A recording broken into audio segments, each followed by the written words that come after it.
but real men cry, and if women can cry, men can cry too. There's nothing wrong with it. And there absolutely is something wrong with it, and I'll explain to you why. Life as a man is far more difficult than life as a woman. And one of the key components of manhood always has been and always will be, we have the ability to control ourselves and not act emotionally. Females are more emotionally driven, more emotionally impulsive than a good man should be. Saying that I felt like crying so I cried, this makes me a real man, is as stupid as me saying, well, I felt like smashing his face in, so I smashed his face in. This makes me a real man. No, the hallmark of a real man is controlling himself, controlling his emotions, and acting appropriately regardless of how he feels. And throughout human history, this is exactly how men had to live their lives. Do you think that the teenagers storming the beaches of Normandy felt like crying? Of course they did. But they also knew that that wasn't the correct thing for them to do. They had a duty to commit to, they had an honor, and they did what they were supposed to do regardless of how they felt. That is the mark of a man. Weakness and absolute submission to your feelings are not the hallmarks of men.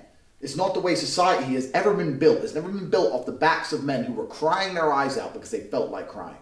The only kind of men who advocate crying are the kind of men who do not have enough self-control to prevent themselves from crying. Because we're all human. There's times in your life, as a man, you're going to feel like crying. It's going to happen. But what you're supposed to do is not cry. Because this is a test in mental fortitude. And there is no physical fortitude, there's no financial fortitude, there's no other type of fortitude without mental fortitude. So when you feel like crying, you ensure you do not cry.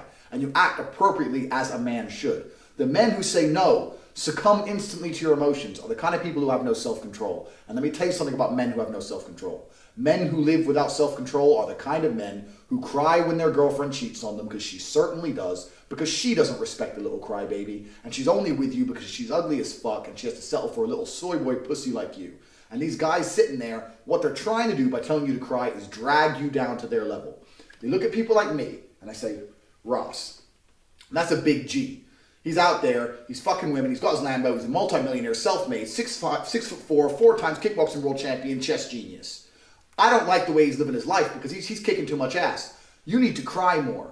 He's trying to drag me down to his level so I can be a little crybaby like him. And he wants everyone else who reads his tweets to be a crybaby too, because the more little weaklings he can create, the less bad he'll feel about himself.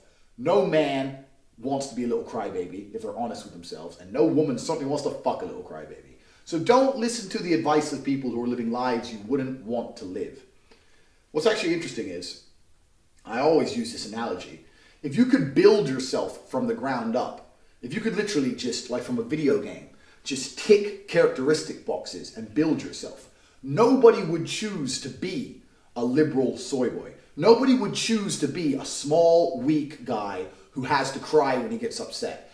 Everyone, when they get that application form from God, saying build yourself for your next life, would tick tall, strong, smart, mentally tough, doesn't cry, gets pussy, rich. They tick all the things they tell me I'm bad, all the assets I have, everything that I am, they tell me is bad. But if they had the choice to have these things instantly, they would sign up. And the reason they don't have these things is because all of these things come with hard work. To be physically strong, you have to work out. That's difficult. To be financially independent, you have to be smart. That's difficult. So they don't have these things because they're hard for them to acquire, but if they're very easy for them to acquire, they'd have them all.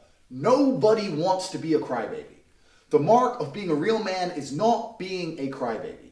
The mark of a real man is walking down the street, 5 guys with knives coming up to try and rape your girlfriend, and you look at them in the face and saying, fuck you.